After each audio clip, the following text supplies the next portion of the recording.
El programador que más triunfa en 2026 no es el que escribe más código, sino el que escribe menos. Y si eso te suena raro, quédate porque en los próximos minutos te voy a explicar por qué todo lo que te han contado sobre cómo convertirte en un buen desarrollador probablemente sea lo que más te está frenando. Llevo más de 20 años en el sector de la tecnología y 18 formando a los futuros profesionales. He visto pasar a muchísimas generaciones de desarrolladores y en cada una hay un patrón que siempre se repite. Están los que aprenden el mindset correcto desde el principio y estos avanzan el doble de rápido que los que solamente acumulan conocimiento técnico. Hoy quiero hablar precisamente de ese mindset porque en 2026 ha cambiado más que en los últimos 10 años juntos. Cuando alguien empieza a programar suele buscar esa fórmula mágica, ese tutorial correcto o el lenguaje perfecto que le va a dar el orden ideal para poder aprender. Y en algún momento lee esa famosa regla de las 10.000 horas de Gladwell y la interpreta de la siguiente manera: si me paso 10.000 horas viendo tutoriales y leyendo libros, llegaré a ser todo un experto.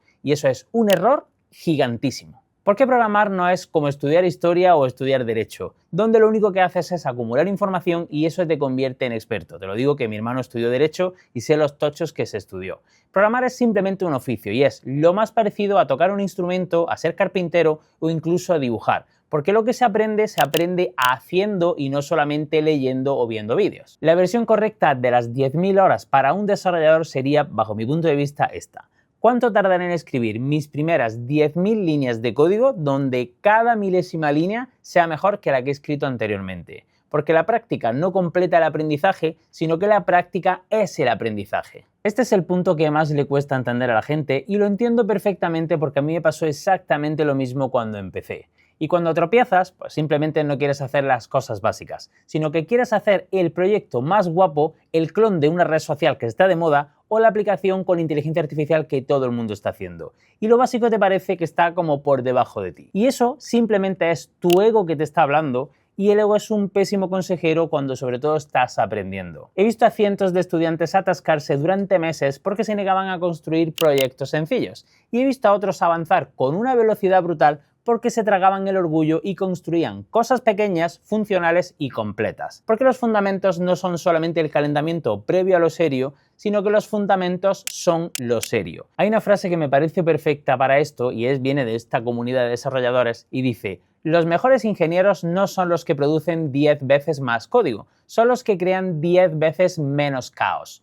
Y eso no se aprende en tutoriales avanzados, sino que se aprende construyendo cosas simples hasta que realmente te salen bien. Ahora bien, hay un tercer punto que me parece todavía mucho más importante, sobre todo en el contexto en el que estamos en 2026, y tiene que ver con algo que posiblemente ya estés usando todos los días. En desarrollo de software eres básicamente un gestor de incertidumbre. ¿Y qué significa esto? Pues que no es tu trabajo saberlo todo, sino que es tu trabajo ir a resolver lo que no sabes dentro de tu dominio. Y eso, quieras que no, incomoda. Siempre, te lo digo totalmente confiado porque me ha pasado 1000 veces. Y eso te pasa a cualquier nivel de experiencia. Lo que diferencia a un desarrollador que avanza de uno que se bloquea no es el conocimiento técnico, sino que es la relación que tienes con esa incomodidad. Porque los que se bloquean, pues simplemente intentan eliminarla buscando un tutorial o algo que le dé esa respuesta exacta. Y esperan sentirse seguros antes de escribir nada de código. Sobre todo porque evitan los problemas que no entienden del todo. Y los que avanzan lo que hacen es abrazar esa problemática y cuando llegan a algo que no entienden lo ven como lo que es realmente, una oportunidad de aprender algo que antes no sabías. Es decir, en toda tu carrera no vas a dejar nunca de sentirte incómodo. Lo que sí puedes cambiar es lo que significa esa incomodidad para ti internamente. Una de las búsquedas más frecuentes de gente que empieza a programar sería algo como: ¿cuánto tiempo tarda en dominar Python, ¿no? O ¿cuánto debería dominar HTML antes de pasar a CSS? Y eso revela un malentendido que es totalmente absoluto, porque no se domina la programación, sino que lo que hace es que se practica continuamente. Cuando empiezas no tienes que dominar los conceptos, sino que tienes que usarlos lo suficiente como para poder entenderlos de verdad.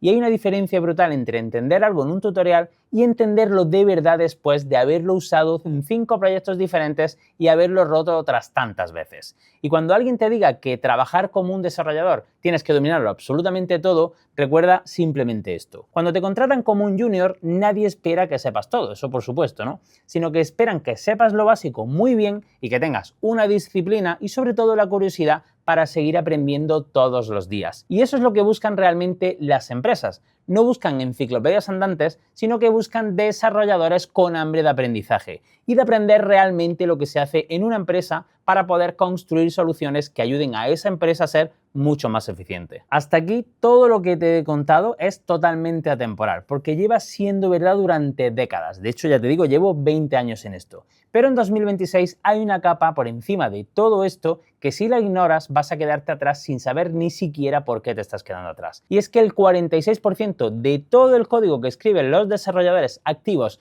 hoy en día está generado con inteligencia artificial. De hecho, el 88% de ese código se mantiene en la versión final sin ni siquiera haber ni un cambio. Y hay estudios que muestran que usar asistente de inteligencia artificial reduce el tiempo de revisión de código en un 75%. Y eso es de pasar de 10 a 2 días y medio, que es increíble. Y esas cifras no significan que los programadores vayan a desaparecer, sino simplemente significa que el trabajo ha cambiado tal y como lo conocíamos anteriormente. Porque antes el valor de un desarrollador estaba en cuánto código producía y ahora está en la calidad de las decisiones que toma orquestando esos agentes que van a programar con nosotros. ¿Qué construir? ¿Cómo estructurarlo? ¿Qué problemas prevenir antes de poder empezar? El Developer 10X en 2026, que es un término que antes se utilizaba mucho, no es el que escribe más rápido, sino es el que orquesta mejor, el que entiende el sistema completo y el que detecta dónde va a fallar todo en un punto en concreto. Y para llegar a ese nivel necesitas exactamente lo que hemos hablado hoy: una base sólida, un ego muy controlado y la tolerancia a la incertidumbre, y sobre todo esa mentalidad de aprendizaje continuo. Y algo que te quede muy claro: la IA va a amplificar lo que ya sabes, y si tus fundamentos son débiles, la IA te va a ayudar a construir cosas débiles pues más rápido, simplemente. Así que si tuvieras que quedarte con una sola cosa de todo lo que hemos hablado hoy, sería esta: el mindset importa mucho más que qué stack de tecnología estés utilizando. Importa más que el tutorial que eliges, importa más que el lenguaje con el que empiezas a programar. Los programadores que van a seguir siendo relevantes en los próximos años no van a ser los que más sepan. Son los que mejor aprenden, los que se sienten cómodos en la incomodidad y los que entienden que su valor realmente está en pensar bien y no en teclear rápido. Si estás empezando desde cero y quieres saber exactamente cómo dar tus primeros pasos en el mundo del desarrollo, con los fundamentos correctos y en el orden correcto, tengo preparado un vídeo gratuito donde te explico este paso a paso completamente gratis. Tienes el enlace en la descripción de este vídeo, es un regalo sin trampa y ni cartón. Nos vemos en el siguiente. Chao, chao.